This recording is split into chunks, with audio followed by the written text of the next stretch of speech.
Two teenagers charged with plotting to blow up their Utah high school. Police say they were obsessed with the Columbine massacre, so much so one of them traveled here and actually got inside Columbine High School just last month. Fox 41 Denver's Jeremy Hubbard joins us now with more on the local connection to this plot. Jeremy? Ron, Columbine Principal Frank DeAngelis thought he was doing the right thing, helping what he thought was a high school student journalist researching how Columbine has healed over the years. Little did he know that student, who he welcomed into Columbine, would soon be arrested in this violent plot. The Utah teens are accused of the unthinkable. Police say 18-year-old Dallin Morgan and another 16-year-old boy crafted a well-thought-out plan to detonate a bomb. The specific planning and process of getting ready to do a major event that would take lives at Roy High School was being prepared and planned. Investigators say the pair went as far as obtaining knowledge of the school's security systems and layout. They even hatched an idea for a daring getaway by stealing an airplane. I mean, the premise of fleeing from the school to a neighboring airport, stealing a plane, some pre-training on how to fly a plane, and then leaving to escape, if you will. And like so many others, they appeared fascinated with Columbine, so much so that just last month, one of the alleged plotters traveled to Littleton, got inside Columbine High School under the guise of doing an interview for his school newspaper with Columbine principal Frank DeAngelis. So he came in on December 15th and asked me questions mainly about, how is the school doing at this point? What did you do to help heal? DeAngelis says the teen never talked to any Columbine students, never walked the halls of the school, and never asked any questions about how the April 1999 attack that killed 13 people was carried out. Still, the principal feels duped. When I received the phone call Wednesday, needless to say, I was shocked because I had never experienced anything like that with any of the interviews or questions that I answered prior to that. As for the Utah plot, police are crediting a teenage girl for tipping off authorities that the students plan to blow up the school. And Ron, in light of what happened, Columbine's principal says he'll no longer allow people inside of the school to interview him about what happened there without them being cleared through security first. I know you've spent a lot of time with him. You've talked to him about it a lot. So have I. He freely talks about it with anybody in the hopes that it doesn't happen again. So clearly it's sort of been. I mean, Frank's a very warm, giving guy, and I think he does a great service to everybody getting it out there. But in this case, it probably does feel like he got duped. Definitely. You can see why. Okay, Jeremy, thanks. You bet. Hawaii's Mount Kilauea is erupting, and now the lava is becoming more active at the Big Island's crater.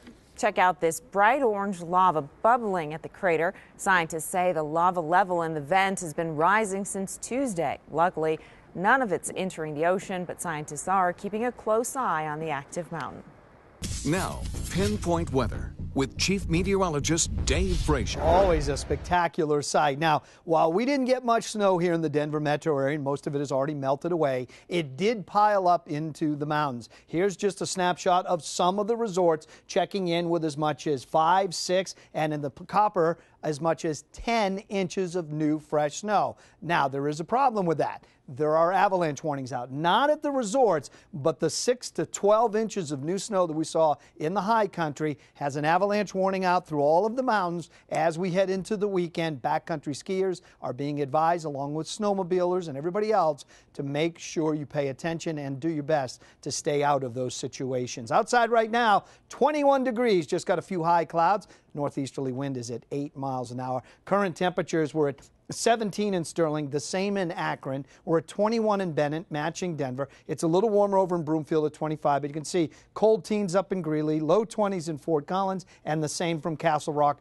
over towards Parker. There's the back edge of the storm system. It's already gone. For the rest of tonight, our Futurecast depicts clear skies, sunshine for your Saturday, and I think it stays that way until late in the day when we may see just a feathering of a few high clouds kind of drifting on by, but overall a super way to start the weekend with lots of sunshine. Again, any cloud cover left out there tonight is gone. Tomorrow you'll see nothing but clear skies with just a few high clouds from time to time, and then one little band kind of clipping the northeast corner late in the day. This is pretty much what we're going to see as we go through Sunday as well. Most of the cloud cover will stay to our north, and we'll enjoy a couple days with good sunshine. Now tonight, under clear skies, behind the snowstorm that we had today, the coldest air pours in single digits and teens for overnight lows here in the east. You can see the single digits in areas like Greeley and Lyman, down towards Pueblo, Colorado Springs, and Trinidad, all in those cold single digits. But the coldest readings are the negative readings we're looking at below zero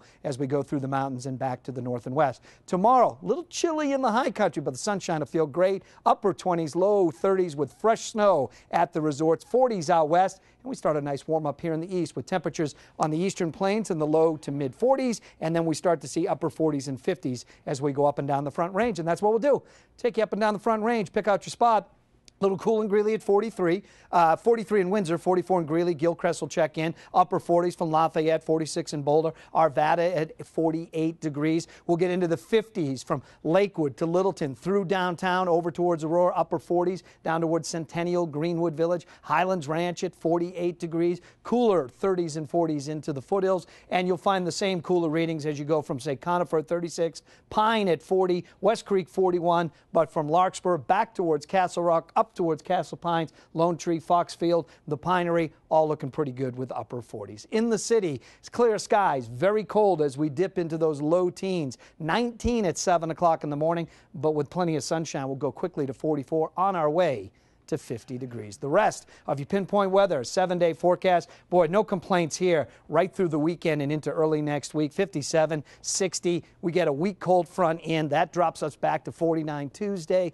Wednesday, 45. There will be some wind and additional cloud cover with that cold front, but it only lasts for a couple of days. We're not going to see snow out of it here. The mountains will see a little more snow.